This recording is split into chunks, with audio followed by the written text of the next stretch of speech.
Kuuɗe Lilaaɓe suura 13 aya 12 yaaki 12. Dabare waruki Bulus.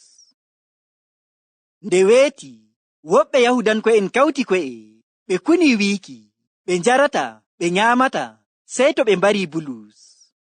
Kaɓɓuɓe dabare nden ɓuri yimɓe 40. Ɓe njahi to mawɓe ardiiɓe diina e mawɓe ɓe mbi'iɓe, min kunanake Allah, min njarata min nyaamata sey to min mbari Bulus. Jooni onon kawtal mawɓe, mbi'e mawɗo sooji'en o waddana on Bulus, ngaɗon bo on giɗi ɓeydon nanuki ko o wi'ata. Minon bo emin ciriyi warukimo ko o yotto to moɗon.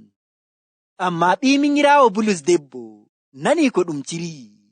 Ngam non o yahi to wuro sooji'en ngon, o natti o wi'ika Bulus. Sey Bulus noddi go'oto nder ardiiɓe sooji'en, wi'imo, yaaru kayeejo o to mawɗo moɗon, ngam emo woodi ko o wi'atamo.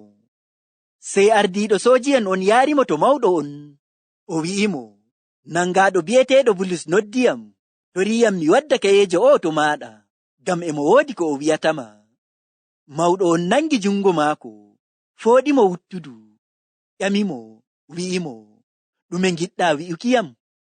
Kayeejo on nooti, wi'i, ardiiɓe Yahudanko'en kawti hoore, jaango ɓe torete njaranaaɓe Bulus yeeso kawtal mawɓe. Ɓe ngaɗay bo ɓe ngiɗi ɓe ɓeyda nanuki ko o wi'ata.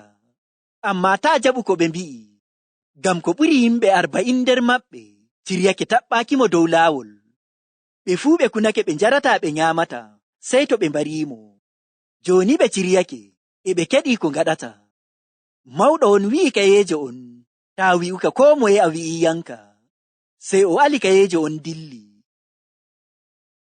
Nder ayaaje ɗe en nani, woɓɓe Yahudanko'en ko ɓuri yimɓe 40, waato 40, kawti ko'e mu'en kuni wiiki, ɓe nyaamata ɓe njarata, sey to ɓe mbari Bulus.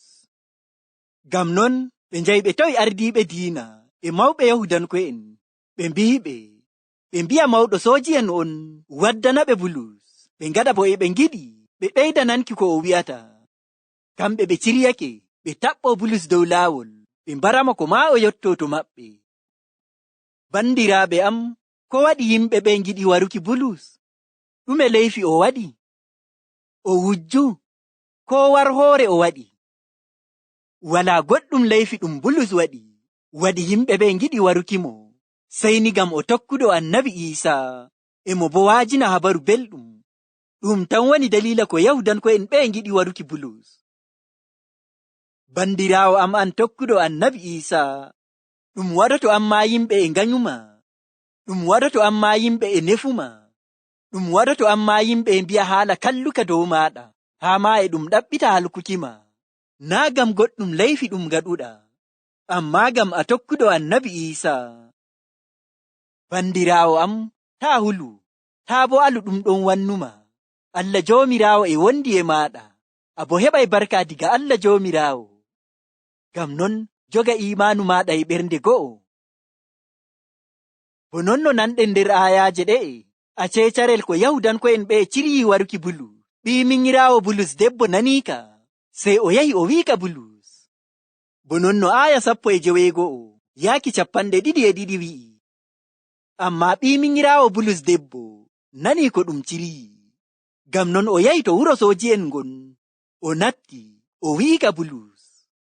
Sey Bulus noddi go'oto nder ardiiɓe sooji'en, wi'imo, yaaru kayeejo o to mawɗo moɗon, ngam emo woodi ko o wi'atamo. Sey ardiiɗo sooji'en on yaarimo to mawɗo on, o wi'imo, nangaaɗo bi'eteeɗo Bulus noddiyam, toriyam mi wadda kayeejo o to maaɗa, ngam emo woodi ko o wi'atama. Mawɗo on nangi jungo maako, fooɗimo wuttudu, ƴamimo, wi'imo, ɗume ngiɗɗa wi'ukiyam? Kayeejo on nooti, wi'i, ardiiɓe Yahudanko'en kawti hoore, jaango ɓe torete njaranaaɓe Bulus yeeso kawtal mawɓe. Ɓe ngaɗay bo ɓe ngiɗi ɓe ɓeyda nanuki ko o wi'ata. Amma taa jaɓu ko ɓe mbi'i, ngam ko ɓuri yimɓe 40 nder maɓɓe ciryake taɓɓaakimo dow laawol.